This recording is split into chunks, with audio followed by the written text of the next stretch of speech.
I'm back. Hi. Video number 4. Well, let's see.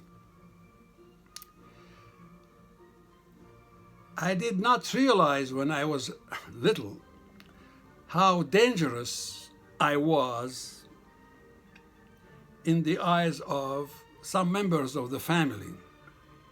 I was the first boy that was born to the Codsi family, the Codsi brothers, because Habib had only 4 girls, and he didn't have the fifth child, Eli, until very late.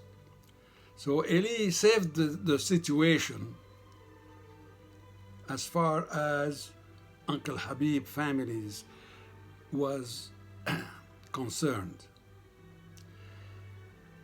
The main rivalry between the brothers was about inheriting the business, the factory mostly, because the factory was the source, had become the main source of income of the family. And Habib being the oldest, the traditional ways of thinking required that his son would come first in the way the business was run or inherited, or something like that. So I discovered late that this situation affected me, but I never felt it, really. I was welcome everywhere. We played together, Uncle Habib, and well, Jean didn't have any kids, so that was a different story. And George was not married yet. So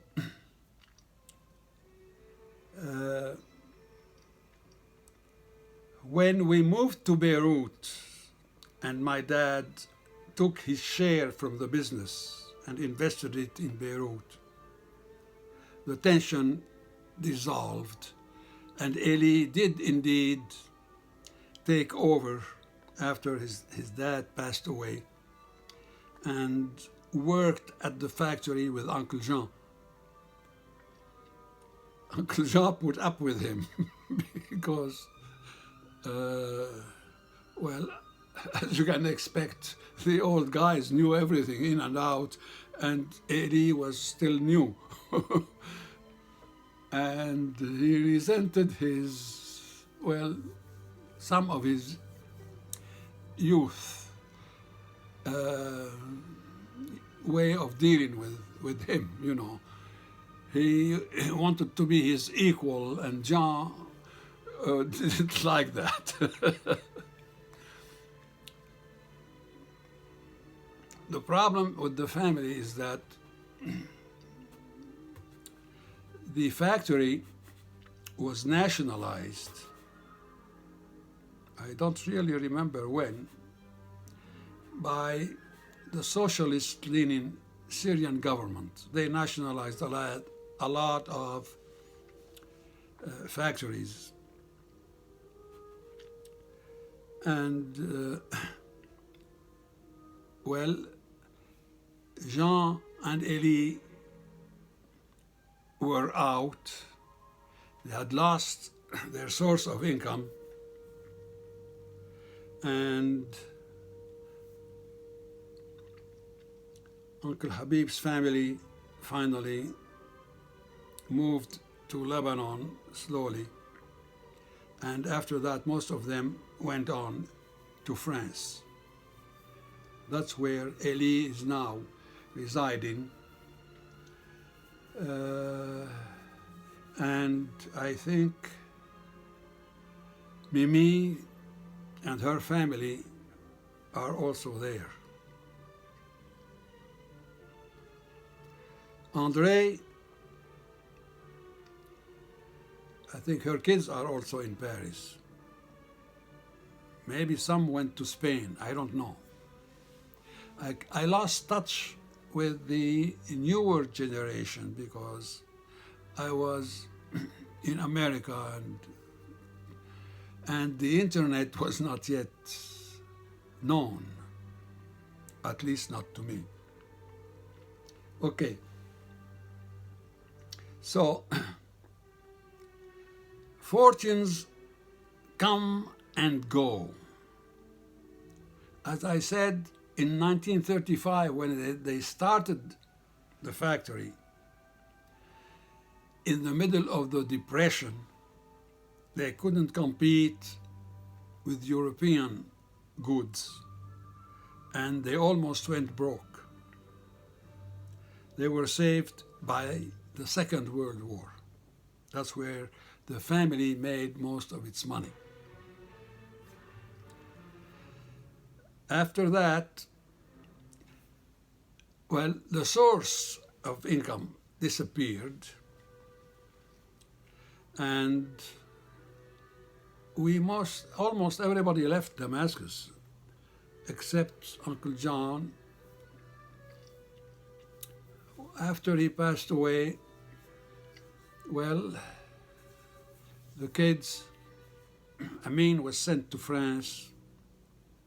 He didn't like France and he came to America, and his other brothers joined him. So now they are in America and they are okay.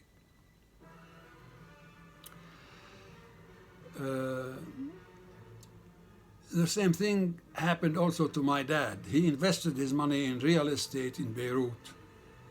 And when the Civil War came, he lost those buildings. Hariri came over and took them over and stuff like that. So they still have my brothers,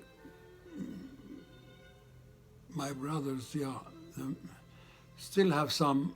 Paul, Pierre, and Jean-Claude must have still some shares in those Hariri things. I don't know what they are worth now. Maybe they are worth nothing. I don't know. But this is how things come and go. You know, in this world, nothing lasts forever. So, in a sense, we don't have really to regret what happened. It's uncontrollable, and that's the way the world is. So we have to adjust. And after all, money is not everything. There are other values that are more important. Well, that's also a lesson in history. We can work hard, invest in something, and then we can lose it because of our fault or without any fault of ours. So that's it. Now, before the factory became productive, that is to say, before the war, the Second World War, they were still importing goods from Europe. Every year, one of them would go to Europe on a shopping trip. They would buy all sorts of closeouts and seconds. They would bring the goods to Beirut and ship it to Damascus, and then sell it to tailors as small lots, just 3 yards a lot, because 3 yards, I remember, were enough for a men's suit. That's my knowledge about the business. That's all I know. So they would come, I see them in the store, they would come, check on the goods. Wherever they had seconds, they would cut off the bad parts, and they would sell the good parts as first class. Now, my dad had often to go to Europe to do that, shopping. And he went with my mother. So my mother didn't like to go with him to England because in England he used to go to Manchester, and he used to go to northern France, to Roubaix and Tourcoing, where they had also manufacturing. Now,